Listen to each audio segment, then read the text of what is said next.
Hey everyone, Gill Gross here, and it is time for another mailbag where I answer your concerns, your questions, your inquiries, and your comments on tennis and other things. About 24 hours ago, I posted in the YouTube community tab another record.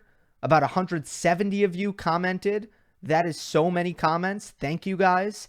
I also tweeted, so the Twitter folks can get involved. I got some complaints for the Twitter people who don't check the community tab. They say you got to tweet. So I tweeted, and we will hear from the people of Twitter. You can follow me at Gill Gross on the Twitter platform.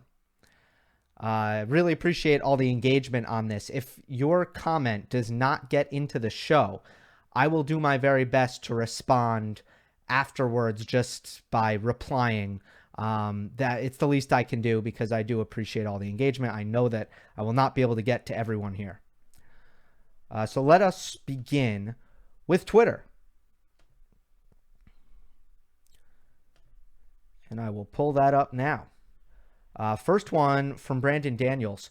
What do you think the chances are that the NextGen group, Tsitsipas, Thiem, etc., wins at least 2 Grand Slams next year? Well, I think 2 is a pretty good over-under. I think that's, if I were to set the odds, maybe it would be 1.5, but it'd be 1.5 or 2. And I think that they have a chance. I would warn against taking these big 3 major titles for granted. They are not going to be easy to come by. This next generation is a lot better than previous challenging generations. And my evidence for that, and what I would say to those who really don't believe it, and by the way, I don't blame you if you don't believe it, because some people, not really me, I haven't picked against a member of the big 3 to win a major title since, in so long. It's been so long. I thought I kind of picked Dominic Thiem, but I really didn't at the U.S. Open. I picked Djokovic. So it has been, I can't even remember. Anyway, a lot of people have, of course, said this before. But this time, it's real. And all you got to do is look at the top 10. In 2018, the top 10 was old. John Isner, Marin Cilic, Juan Martín del Potro. I don't know who else I am missing. Besides Alexander Zverev, who was in there already. The top 10 was old. Now look at the top 10. These are all players who are only going to get better. The top 10 is extremely young. And if you look at the U.S. Open, you look at the final 8 in the U.S. Open. It was the youngest quarterfinal in a major since 2011, either 2011 or 2010. I know it's one of those years at the Australian Open. You look at this French Open. Jannik Sinner, a teenager in the quarterfinals. Look at the list of teenagers who have made major quarterfinals. It's a pretty small list, and it's a pretty good list. So I would say you will get 1 or 2 next-gen major titles next year. I think that is pretty safe. Scroll down here. Next one from Andras. What about if Rafa shows up in London unexpectedly? Almost all other players hunt for points to get there. He doesn't need that. He can rest for 1 month, arrive relaxed and healthy. Plus, he has a mental, psychological edge versus Djokovic, who may skip. Rafa has the best shot to win this year. I don't think he's going to play. I know he's hinted at that, and his team has said that they're not really sure what the plan is going to be. And I spoke about it with Steve Flink at the very end of our interview. I think we're both in agreement that Nadal should probably just wait until the Australian Open next year to play again. He needs to limit, especially the hardcourt tennis that he plays, preserve his body for the Grand Slams. And this is a time of year that just doesn't really matter very much for any reason. He is very unlikely to finish year-end number 1, so that is something that's sometimes meaningful, but this year it really looks like it's going to be Novak Djokovic. It would be very hard for Nadal to catch Novak, especially on his least favorite surface, indoor hardcourt. Without a major in sight until the Australian Open, there's very little incentive for Nadal to play. And we know that playing during a global pandemic is just more cumbersome in the first place. Having to deal with the potential that you could get this virus. You have to travel. You have to get tested at the sites. Just the nightmare story that we've heard of with Sam Querrey, which I don't want to get in the weeds in with the Sam Querrey story. But if you haven't heard, and I'm sure we'll get more details, but Querrey tested positive, and he was in St. Petersburg when he tested positive. He was very much ready to stay 2 weeks in a 5-star hotel in St. Petersburg. But Russian authorities said, if you have symptoms, we reserve the right to send you to the hospital. Basically against your will is what it sounds like. So Querrey, who was with his wife and his child, or perhaps children, I don't know if it's child or children, they were like, whoa, okay, let's get out of here. And they skedaddled on a private jet. And we don't know where they are right now because they're in a secret location. I laugh because it's a story that, like, you can't make this you know what up. Anyway, my point is, it's a very difficult time to tour the world and play tennis right now. And I don't see much incentive for Rafa Nadal to do it. And by far, the World Tour Finals is just his worst possible combination of conditions there. Talk about low bouncing. Game to Love Tennis Podcast. Which nation has the best prospects? Italy, Russia, USA. Good one. Italy has the single best prospect, I believe, in Jannik Sinner. But Russia has the best triumvirate, for sure. Medvedev, Rublev, Khachanov is like just a tremendous combination. And you could see that with ATP Cup earlier in the year. Remember, ATP Cup, you generally just have your top 2 players. And Rublev, according to the rankings, was not a top 3 player. He actually was. Just in the rankings, he wasn't. So couldn't play ATP Cup. And that he was the best player by far who couldn't really play that event in singles, at least. He could have played doubles, but he doesn't want to do that. So I think that just went to show that Russia has the best trio. Musetti, I'm still not like completely 100%. I need to see more Musetti. I don't think I have a good read on what his potential really is, but I do think he's very much not even ready physically, and he doesn't seem particularly close physically. So I'm not sure what he is yet. This one from Sebastian. Should any one of the next-gen players be able to reach legendary status by winning 15 to 20 majors? Do you think that this player will never be able to reach the status of the Big Three by virtue of the fact that the Big Three played against each other in their own era? Well, yes, it is true that the Big Three pushed each other, and Roger Federer, in congratulating Rafael Nadal after on social media after Nadal won the French and tied Roger with 20 majors, he said, I think we've pushed each other. And I believe that to be true.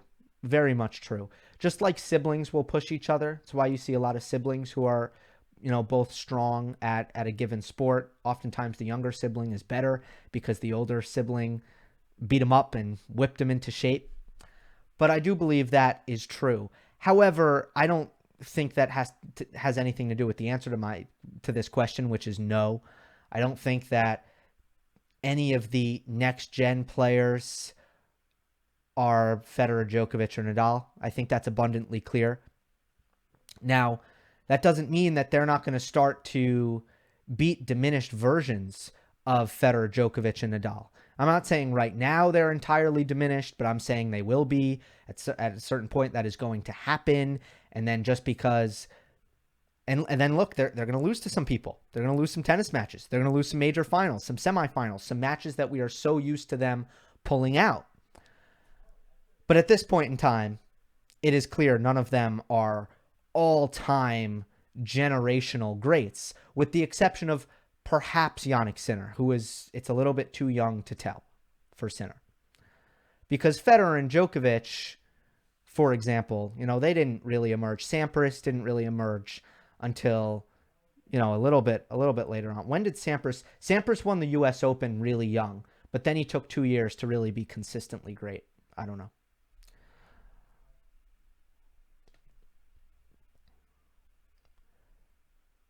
This one, I'm not going to pronounce this name. I'd rather not say the name than mispronounce it. Still not sold on Rublev. He is too one-dimensional. What is his prognosis for the next 4 slams? Can he make a final? Yeah, this was a big one. Rublev gets blown out by Tsitsipas in the quarterfinal at the French straight sets.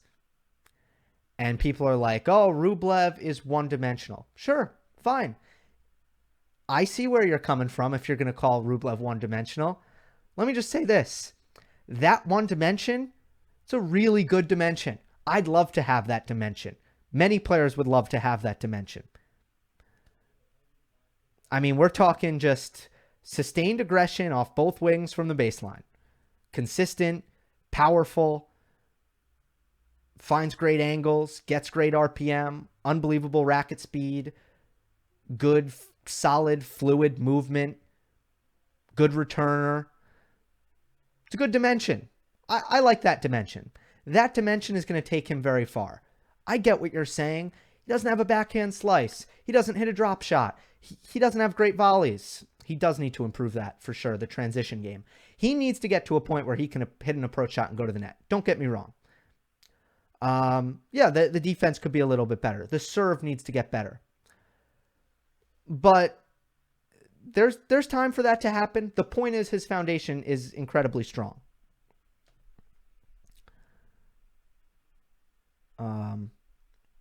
Mazel tov on over 7K followers from Amy. Thank you.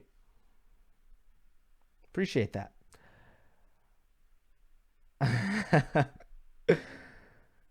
Caleb says, will we ever see another performance like Gaston versus Thiem? Well, Gaston didn't win was the only thing. Do you mean like drop shot after drop shot after drop shot? That was one of the more memorable and entertaining matches that I can recall. So, I don't know. I hope so. I hope we see more performances like that from Hugo Gaston. I really hope that we see more of him because, God, that was really fun to watch. I don't know if that's what you meant by the question. What, just drop shot every ball? Is that the performance?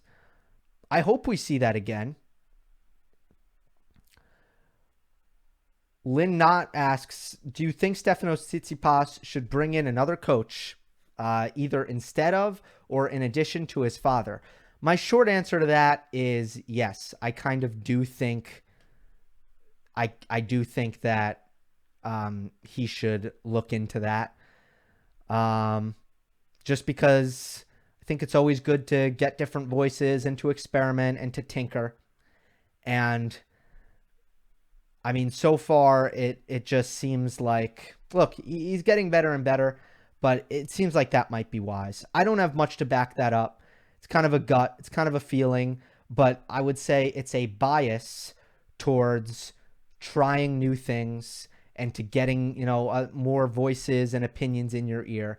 And Tsitsipas is a guy who seems really coachable. He seems like he's someone who likes to work on himself and likes to change things. He's shown far more evidence, for example, than Sasha Zverev has, that he really wants to, that he's really willing to make changes and look, deep within what he's doing within his own camp. So I'd like to see him bring in other people. Saddam, Djokovic's last 3 final performances have been underwhelming. Got lucky against Fed, serve-botted his way out of trouble against Thiem, and then received that thrashing from Rafa. Well, I don't think he got lucky against Fed. I don't know what was lucky there. Serve-botted against Thiem. He was steadier than Thiem, and I mean he had a dip in that match. He wasn't very good for a portion of that match, but then when he had to be good, he was good, and he was very good in the first set. So I don't fully agree with the assessment, but we'll get more into the state of Novak Djokovic I think, with other comments. Look, yeah, I'm going to save it. I'm going to save it for a little bit later. Can Nadal provide a challenge to Fed Djokovic now again on hard courts, especially Djokovic? His ATP Cup second set felt like he might be solving some of the issues and now probably has a bit more confidence. Man, I want to see it. I have more questions than answers, and I know the vast majority of the comments I received for this mailbag is about this topic. It's what can Djokovic do? Excuse me. What can Nadal do against Djokovic when they play next time on a hard court? And I'll be interested to see if Nadal does what he did with court position in this match. If he brings that to the hard court, I think there's a good chance he may. I will be interested to see what happens with the serve return dynamic when they play on a quicker court next time. Because I always go back to, or recently, I've been going back to the Wimbledon 2018 semifinal. Because I've been getting this question for so long and so often. Ever since I've started the mailbag, that's the number one thing that people ask about, is what does Nadal need to do to crack the code against Djokovic on hard courts, where he hasn't beaten him since the 2013 U.S. Open final. I know that's the case in best of 5. I'm pretty sure it's the case in best of 3. Someone can correct me if I'm wrong about that. But the answer has always been go down the line with your forehand. If you're Nadal, as soon as possible, try to avoid getting into that cross-court exchange for any extended period of time. You need to be the first to change direction and go down the line on the backhand. Use the short backhand slice down the line, and really just try to, stay on the offensive as much as possible. But it's also just around that serve return dynamic, which he lost really badly in that Wimbledon match. And he needs to win that because he knows what he needs to do. He knows what he needs to do from the baseline. He's got those patterns down. These guys have played each other over 50 times. They understand that. But, at a certain point, it comes down to execution on the serve and the return. And I need to shout out someone who I've already answered his question in this mailbag, but I'll shout out Caleb Pereira, who put together the metrics for me on return on clay for Nadal against Djokovic. And he put together all their meetings at Roland Garros. And the numbers show that Nadal consistently puts more serves in play than Djokovic does at the French Open. He makes a higher percentage of his returns than Djokovic at the French Open. And I don't think that that's a matter of Djokovic being more offensive on the return and not Nadal being more passive. I just don't think that's what this is about. I think it's probably that Nadal is a better returner than Djokovic on clay. And this is something that I know that I've pondered both on this channel and with Joel Drucker and Amy Lundy on 3. And I've pondered it. I haven't reached a conclusion, but when the stats are laid out in front of you and you combine the stats with the knowledge that Nadal is not more passive than Djokovic on the return, I think the numbers do speak for themselves in this case.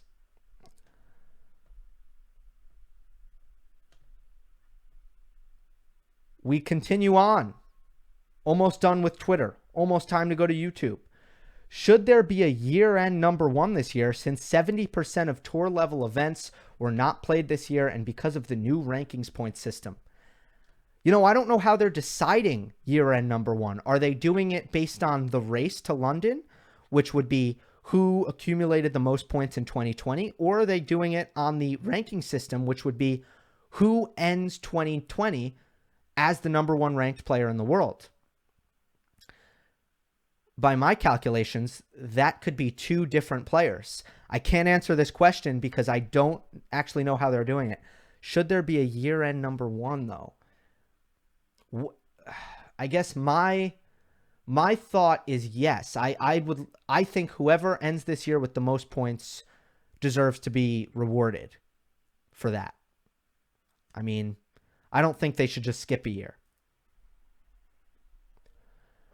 What is the slam count for the big 3 after the 2021 season concludes? I'm going to pass on that one. How much does having been a top 2 player in 2 different eras mean for Nadal in the GOAT debate? Surely Novak and Roger can't say that. I don't know. I'm going to also pass on that one because that's just another thing where it's like, for all three players, you can put any, basically there's a bunch of spins that you can put on different things that are going to look good for all three players. So it's just a matter of your perspective and what you try to do and how you try to crunch the numbers and twist them and qualify them. And you will find plenty of things that one of them did that the other two didn't. You will find that no matter, all you got to do is look hard enough and you will do it. What are the things that Jannik Sinner could improve in the next 12 months? And do you think he could be top 10 by the end of next year? How do you see his quality of play compared to the one Zverev and Tsitsipas played at his age? Physical. That's going to be in the gym. It's going to be in the weight room. It's going to be with his fitness trainer. That's it for Jannik Sinner. He does not look like a top 10 pro yet, physically. He's just got to get there. It's the same thing that Alexander Zverev has needed to do and actually has done a nice job of. It's really been the tennis that has not developed in the most ideal way for Zverev, but physically he's developed quite nicely. But yeah, similar to that case, he's just got to get in the gym. Plain and simple. He's got to get stronger. Could you rank criteria for the GOAT status? Don't feel like doing that. Where's your money on Shapo, Steph, Rublev, Medvedev, Zverev for most titles or finals next year from the hashtag NowGen? Well, let me just say, by the way, we really need, as a tennis community, we need to come together and we need to make a decision about what we are calling the generations. I mean, we need to figure this out because we need to stop calling Tsitsipas, Medvedev, and Zverev. We need to stop calling them next gen. Okay, they're getting old. As Stefano Tsitsipas said, I am a proper adult. They are proper adults, people. So what do we do? Are we moving the next gen label down? Are we saying whoever qualifies for that Vienna next gen tournament, are they next gen? So now next gen just changes? No, I think we need to call them a new generation. That way, I mean, think about it. Like for baby boomers, they are baby boomers for life. They don't become not baby boomers. So we need to figure out what we're doing here. Is Sinner next gen? Is he not next gen? I don't know. Okay. Glad you came to my TED Talk. Most titles out of those guys. 2021. I think really good question. I think Tsitsipas, if he can get it together, because I think he's got the game to do it and he's figuring things out with his head. I know he's constantly just trying to get to the right place mentally and tinkering. And I was very encouraged by the French Open that he had. So it could be Zverev. It could be Zverev, I think, or Tsitsipas. I think for Zverev, it's more about how's his second serve, how's his forehand, and for Tsitsipas, it's how's his mental. I'd put my money on Tsitsipas in 2021. I think he's really becoming super dangerous. Okay, clearly, the next one. Clearly, the long layoff has benefited Rafa's knees, but he hasn't been troubled for a long time now. What miracles are at work here? Well, I would say this. It hasn't been as long as you think it has. I mean, 2018 was not that long ago. It's only 2 years ago. So, sure, Nadal has gone a couple seasons now without having knee tendonitis flare up on him, but knock on wood, it's not too long. If you look at Nadal's career, it has tended to, pop up, go away, pop up, go away. That's kind of what's happened. So this, in theory, is no different. Many tweets, folks, many tweets. We got to get to YouTube soon. 2021, Federer last year, I don't know. Owen at Tennis Nation asks, which Nadal Djokovic Roland Garros final was Djokovic's best chance of winning? 2012, where he had momentum in the fourth, 2014, where he won the first set, or 2020, where the conditions looked to be favorable? Well, in 2012, he would have had to come back from 2 sets to none. I know he had a ton of momentum with the low bouncing conditions because the court was wet, but I don't think he was going to win that. No, I don't think that was happening. 2014 probably is the answer here. But I don't know why we would just limit that to finals, because we all know that it was really 2013 in the semifinal where Novak had his chance, his best chance, and required Nadal to play incredible tennis in the fifth, and was really tight and had his chances in the fourth set. So that was really the year. But also I do reserve, I think other people, I'm interested to know, I know that people replied. Someone said, this is a no-brainer, no question 2012. Djokovic had won the previous 3 majors, beating Nadal in all 3 of them. Novak was in Nadal's head. Novak's confidence was sky high, and he was injury-free. Okay, that's a different way to look at it. So this person, PJ Sport, is saying it's not about the match, it's about the form coming in. Okay. Does slam distribution actually matter? I think so. I like surface versatility. That's great. I like that. One surface dominance is great too. They're both cool. They're both great. Only a couple more here. Okay. This one from In It Forever. In It Forever. The narrative around recency bias. When Novak crushed Nadal at AO 19, he was the next one to demolish the records. The difference is still 3. Can one loss change prediction altogether? Nadal was always expected to win RG anyway. Oh, yeah. Yeah. People have recency bias. It's I was going to say it's an epidemic, but I should really shy away from casually using these phrases with the state that we're in.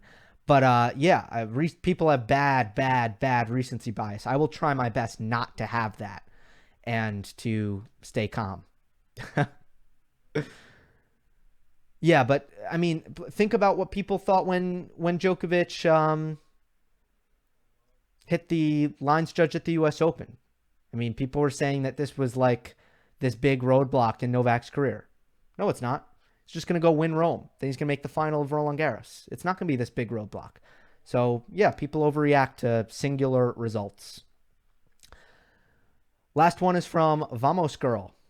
Will Nitro finals happen with rising COVID? Haven't heard if Rafa will be going to London, and any news on PTPA, the Players Association.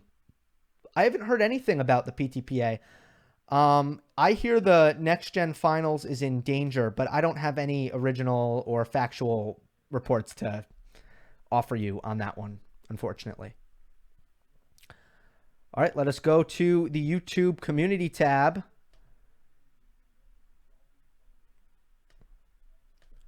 Starting with Marco. I don't know how much overlap there will be with the Twitter comments that I just read and the YouTube stuff. I'm not sure how much there's going to be. Okay.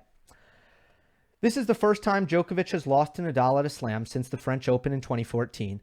Do you think this win, especially being the final, can give Nadal confidence against Djokovic at the other slams and surfaces? I don't think this is about confidence. I don't think this is really very mental. I think this is about forehands and backhands, so to speak. And I say that figuratively, not literally. I think this is about technique. This is about tactics. This is about what's happening on the tennis court. This isn't mental. Example. Nadal beat Djokovic very handedly in Rome last year. That doesn't mean that Djokovic took the court against Nadal at the ATP Cup this year and wasn't confident.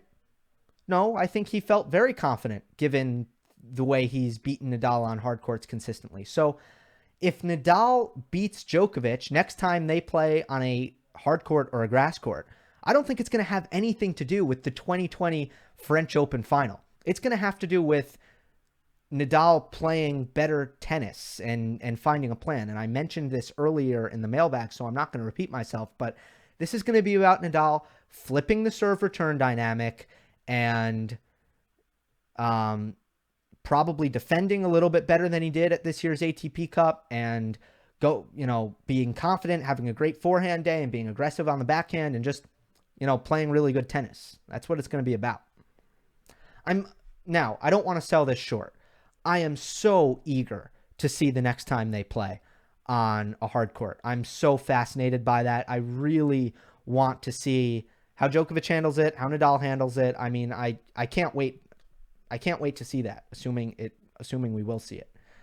So I don't want to just completely write it off and say there's nothing to see here. There is something to see.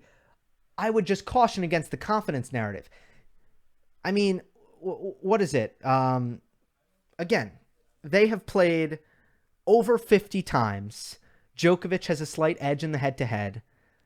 They both know they can beat each other. This isn't about confidence, really. I just don't think it's about that. The reason Djokovic hasn't lost to Nadal on hard court in very, very long is because it's a bad matchup for Nadal on hard court that he needs to overcome. That's why. It's not about confidence, I don't think. In my humble opinion, it's not about confidence. This one from Max. Hi, Gill. Given his 2020 play, do you think Thiem is a better player on hard courts or on clay? I personally think he might be a more consistent player on clay, but hard courts really bring out his most lethal weapons, and he's had a more tangible success on hard than clay. What do you think is his next step in development? The reason the last sentence is unfair, more tangible success on hard than clay, is because he didn't really get to have a clay court season this year. What happened to Dominic Thiem is precisely the reason Rafa Nadal did not play the US Open. Because Nadal didn't want that to happen. Plain and simple. Thiem didn't play any of the clay warm-ups. He didn't play Rome. And, you know, that's the reason why. He just was thrust into Roland Garros, had a tough draw, just seemed emotionally, mentally fatigued, and couldn't get it done against Diego. But do I think he's a better player on hard courts or clay? I think he's a better player on clay because he's a much better returner on clay.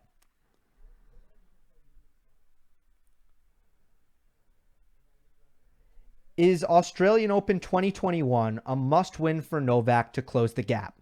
If he doesn't, Rafa has a great shot at 21 or 22 at the French Open, not knowing what happens at in Australia. So I'm glad this was asked, but I can't answer this too directly. I can't. I don't know how to. Here is why. I do not feel any sort of confidence in predicting longevity. In fact, I went on Tamid Saleh's channel, and he asked me a similar question. Actually, the same question. Is 2021 a must-win for Novak to close the gap? And he also asked me, what do you think the slam race will finish as?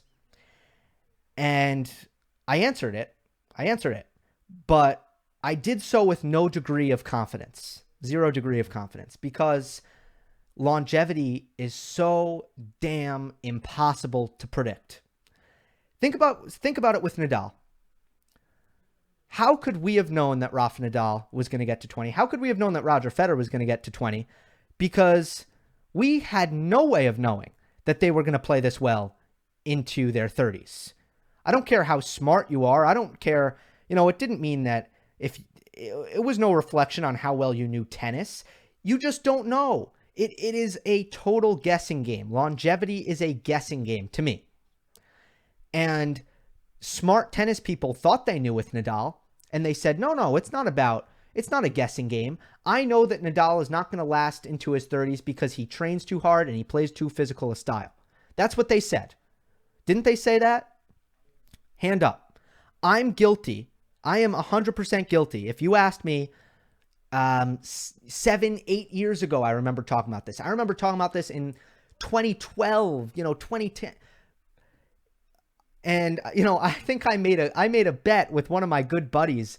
I think it was back in 2012. I made a bet with a good buddy about who would finish the slam race. And I actually said that Federer would finish ahead because I actually sold Nadal short in his ability to last. I said, I think Nadal is going to break down.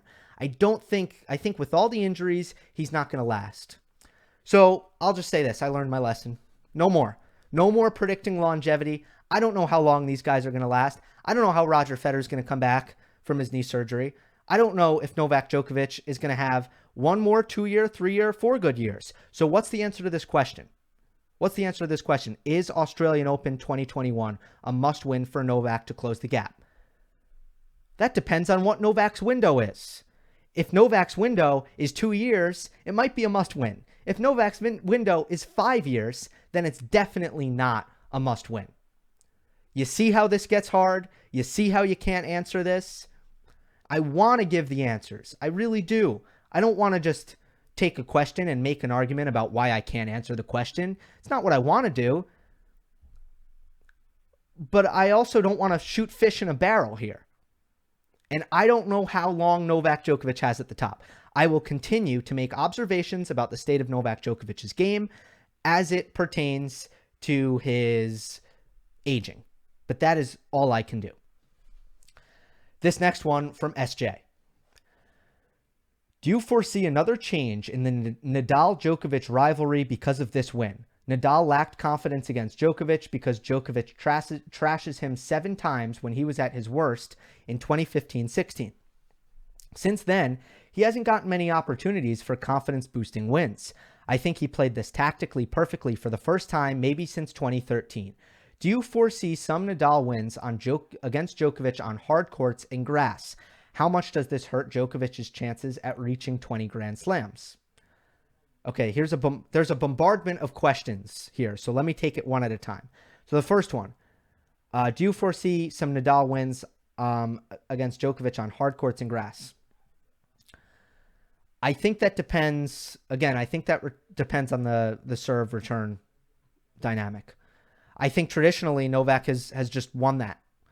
But if Nadal can flip that around, and I think there have been points where Nadal has been serving bigger, and there have been points where Djokovic has been serving bigger, and it's just about, I really do think it mostly comes down to that. How much does this hurt Djokovic's chances at reaching 20 Grand Slams? No more than any other loss. No more than any other loss. But if you're going to really lament, if Novak's going to look back at his summer and lament not getting, a Grand Slam, it's going to be about the U.S. Open. He's not going to lament this one as much because, in his words, Nadal surprised him with how well he played. So I think he probably feels like it would have been really hard for him to win that match. The next one, do you agree Djokovic's fitness may be lacking a bit now and he's not dealing with it well? I'm not so sure I like the bigger second serve and drop shot strategy, and his refusal to rally with Nadal, who we all know has lost 30% of his speed. In a Grand Slam final, that has to be concerning. He started trying to hit 100-mile-per-hour forehands in an attempt to hit through him, whereas in the past he'd embraced long points against his older, worn-down rival. Sorry for all the questions. So, first of all, I just want to legitimize your observations here. Now, 30% is a little bit too extreme in terms of Nadal's speed, but yes, his speed has declined. Refusal to play long rallies with Nadal. That is accurate. Watch that match. It's accurate. He just didn't want to do it, and there's no way to spin it. And I think a young Djokovic, or a younger Djokovic, and perhaps, maybe it was, you don't know. Maybe it was purely a strategic decision. But maybe it was, maybe that tactic, it's all related. Physical, tactical, they are completely related. If David Ferrer was out of shape, he could not grind. He could not play long rallies. It just wouldn't work. He would actually turn into a bad player if he was out of shape. But the point is, your shot tolerance, your tactics, closely related to your fitness. These things are very related. So, who knows? Bigger second serve, drop shot. These are signs that Novak is looking at ways to make up for his decreased physicality, which he should be doing. I want to just hammer that home. It's a positive that he's doing these things. It would be more alarming if he wasn't doing these things. So first, I want to legitimize your observations here. They are true. But the point I want to make about Djokovic here is this. This is post-pandemic Djokovic. Why is that important? Because I feel Novak looked to be in much better shape before this pause. I think Novak looked to be in much better shape when he played so well at the ATP Cup. And then he went and he did have the weird energy dip against Dominic Thiem, but other than that, looked very good. Won the Australian Open. And I think just throughout that stretch, I think Novak looked great. I think he looked to be in better shape than he's looked since. Let me just look at all of his 2020 matches just so I get the full picture. I think he looked amazing in Dubai.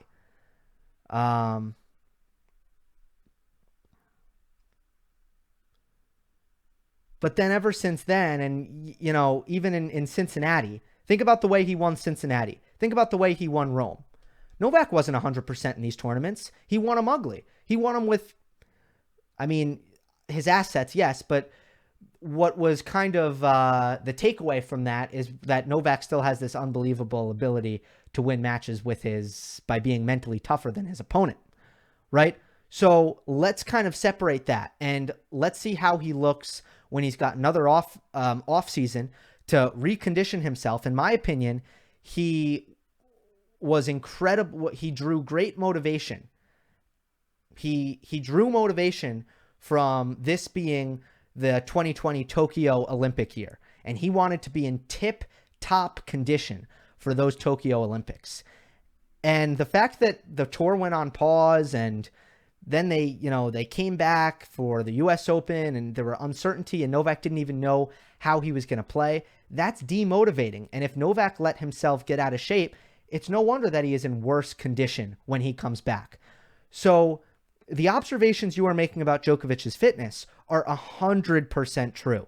But let's reserve our judgment perhaps until 2021 when we are not talking about Novak coming off of a unprecedented pause in the action, coming back during a global pandemic. So those are my long-winded comments.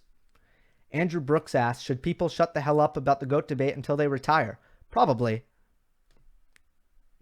Alex James asks, Gill, what did you make out of Djokovic saying he was surprised by Rafa's level of play in the match?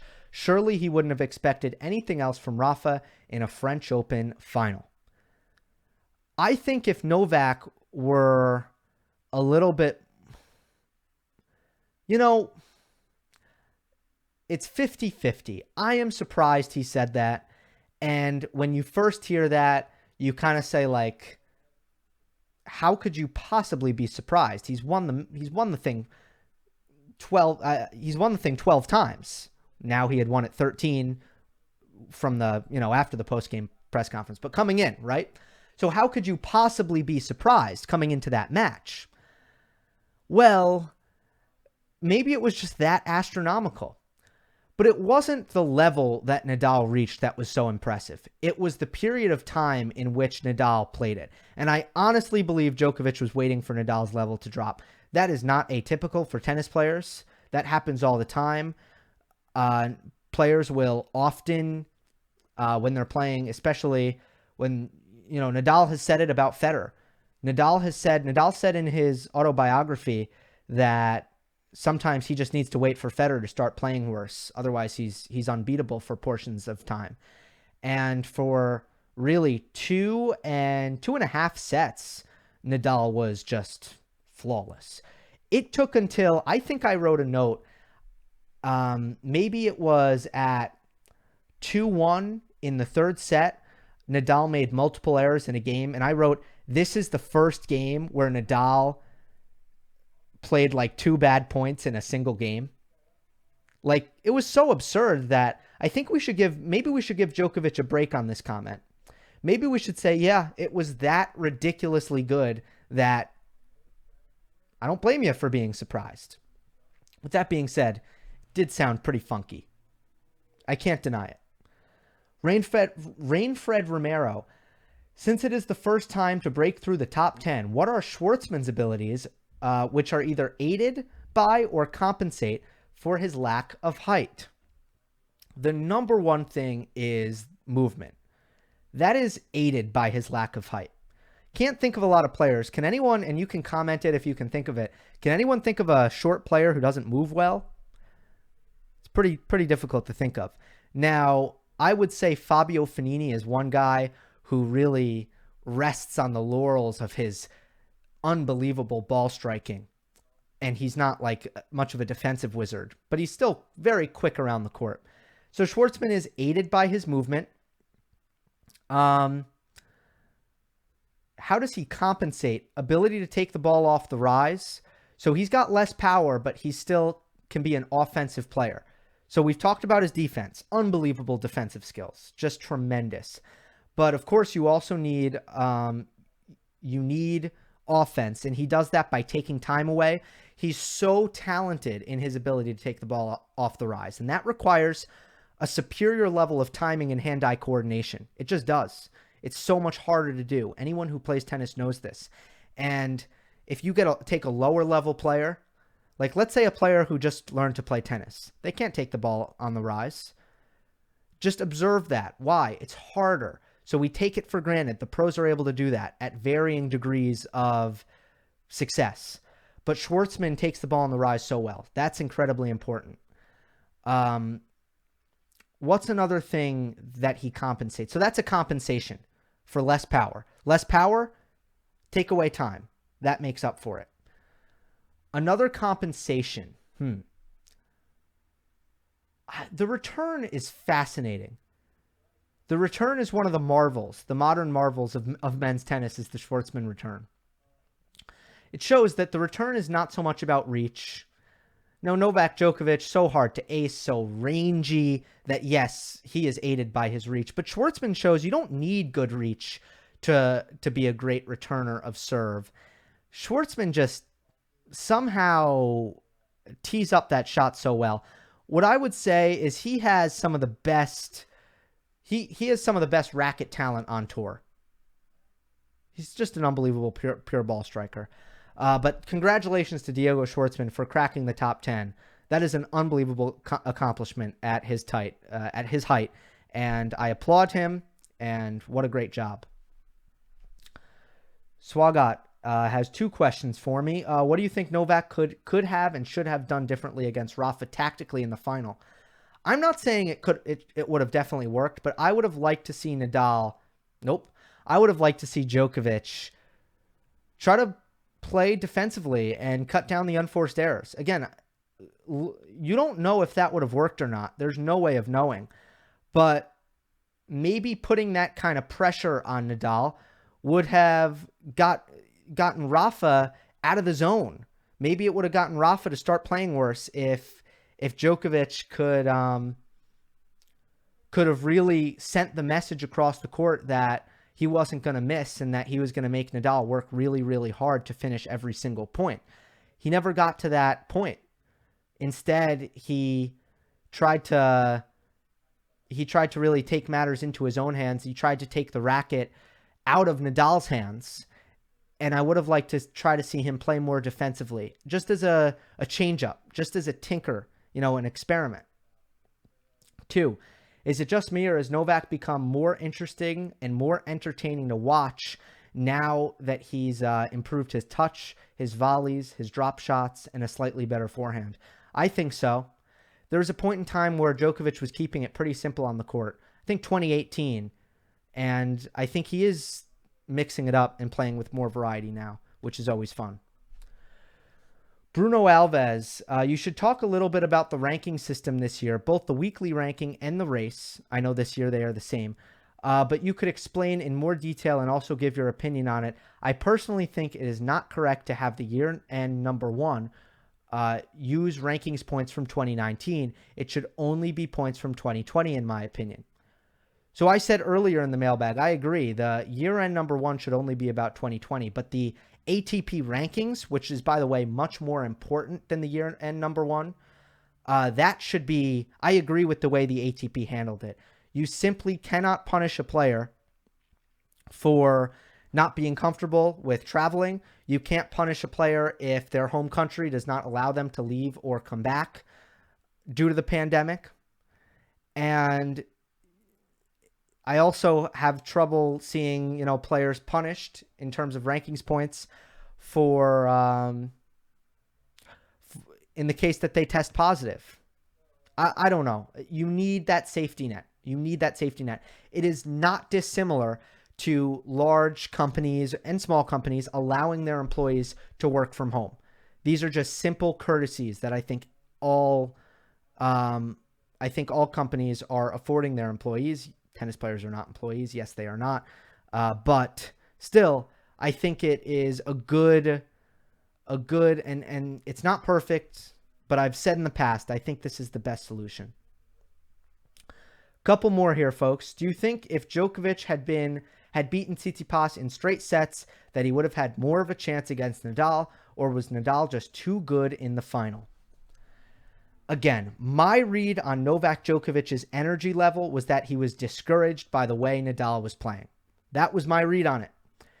It could have been that he felt physically or emotionally weary. He got that jolt of energy in the third set, and Novak was particularly listless and emotionally flat, didn't even get very upset. Again, my read on that is that he wasn't getting upset because he felt like Nadal was playing so well, there was nothing he could do, and he just needed to wait for Nadal to stop playing so well. That was my read on it. I also think that Nadal's match against Schwartzman was nearly as physical against Tsitsipas's match against Djokovic. Tsitsipas lost his legs in the fifth set, and it wasn't a competitive fifth set. And if you look at the match time overall, there was about a 40 to 45 minute difference between both semifinals. With that being said, if it is the case that Djokovic had less energy than he could have, it's Novak's fault. And I know you're not saying it's not Novak's fault, but it would be Novak's fault in that case. Now, Novak probably didn't go to bed until 3 a.m. that night because he had the late match. So he went 5 sets. He had the late match. He had to stay up really late. Don't get me wrong. If you're comparing both semifinals, Nadal had the much cushier ride. But,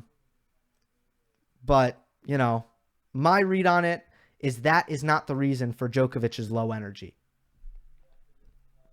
This one from Footfault Tennis. The media, especially in the UK, seem to big up the Murray versus Wawrinka match, when for me it's clear Murray still has a long journey ahead. Do you think Murray can get back to a second week of a slam? And if so, what must he do to achieve this? Personally, I think he needs to build up back from the bottom, starting at challengers, as well as adopting a more aggressive Federer-like game style. Despite what he says, I just think he's trying to build himself up for a final decent run at Wimbledon before retirement. I'm starting to get to the point as well where I'd like to see Murray try to change things up in terms of how he plays.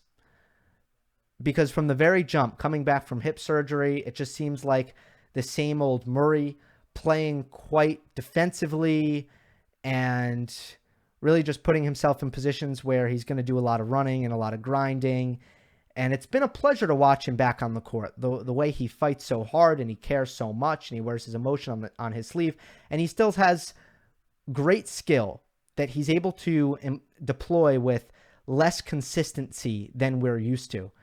But I've really enjoyed watching Murray back on the court. I just think he needs to change something.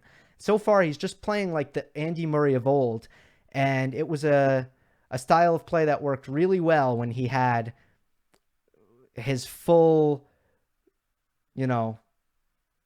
his full capabilities physically. And now he doesn't have that, but he's playing the same style. So I do want to see Murray change styles. This last one from Roman, I do feel like we've already hit on this, but I will read it. To me, Novak is looking less fit, less durable, huge decrease in physicality, slower ground strokes, not willing to suffer as much. His aura that he once used to have at being a beast and dismantling opponents is gone. NextGen aren't scared of him anymore. Sure, he plays at a higher level than them now, but you look at Tsitsipas or how Tsitsipas took it to him, and he had no reply. He was lucky that Tsitsi was cramping. Otherwise, boy, he could have easily lost in 5. I don't know what he can do to fix this. I mean, he's 33, so he's not that old. Do you think there's anything he can do, Gill, or is it just age catching up with him? I mean, Nadal looks as potent, as explosive as he used to look, so what's going on with Novak? Did he forget to take his vitamin supplements or something? Novak needs to... I think Novak gets the picture. He knows, he gets the point. He needs to keep working on his spot serving. He needs to hit his second serve as well as he did in Australia. We haven't seen that post-pandemic. I shouldn't say post-pandemic. The pandemic is ongoing. Post-ATP pause. And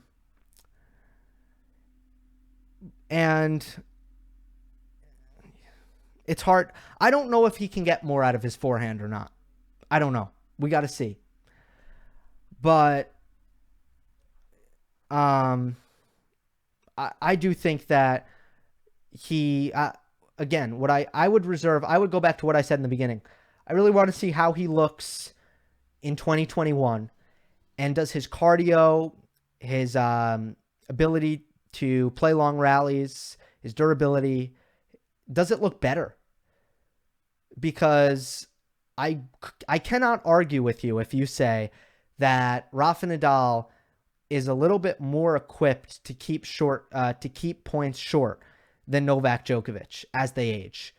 Other than the serve, which I think Djokovic might be able to get to, he might be able to beef that up a little bit better than Nadal will ever get to. But I think Novak is finding ways to shorten points, but he just needs to also have the consistency. And I don't see Novak as a player who's ever going to really play like Federer, but I think maybe he can improve his serve +1 just like Nadal did. It'll be interesting. I got to see what he does in 2021 and if he looks to be in better shape. Again, I do think the observations are valid, and that's not overreacting about one match. It's not. It's truly, truly not. It has been this entire summer. He has been trying to shorten points, and he has struggled with players who can keep the ball in the court, like Roberto Bautista Agut and Pablo Carreño Busta, who have great cardio and great consistency and have forced Novak to, really just try to figure out ways to end the points. And instead of Novak being like, I know you're consistent, I know you're fit, I know you're tough, but I'm more tough. And I can just hang in there, and I can be patient, and I can wait for my opportunity, and then, attack when the opportunity presents itself. That's not how he's played those matches. Instead, he's been like, oh, I don't really want to go toe-to-toe with you in the grinded out game. I'm going to really try to take it to you and just figure out ways to grind you down physically. But I'm going to try to end points. But I would go back to the Medvedev match. Watch the Medvedev match. Novak was in better shape in that match. He looked much better there. So let's reserve our judgment about Novak's physicality until 2021, given the circumstances. All right. Hit on some great topics. Again, I will try to respond to your comments. I'll type out responses if I didn't get to yours. But again, I always really appreciate the engagement on these videos, and I very much appreciate everyone following my coverage throughout Roland Garros. There was great growth in the channel, and that was really good to see, and I had a blast doing it. It was a grind. This will be my last video until Monday or Tuesday, but again, a big thank you goes out to all of you. Hope you enjoyed. Don't forget to subscribe. I'll see you next time.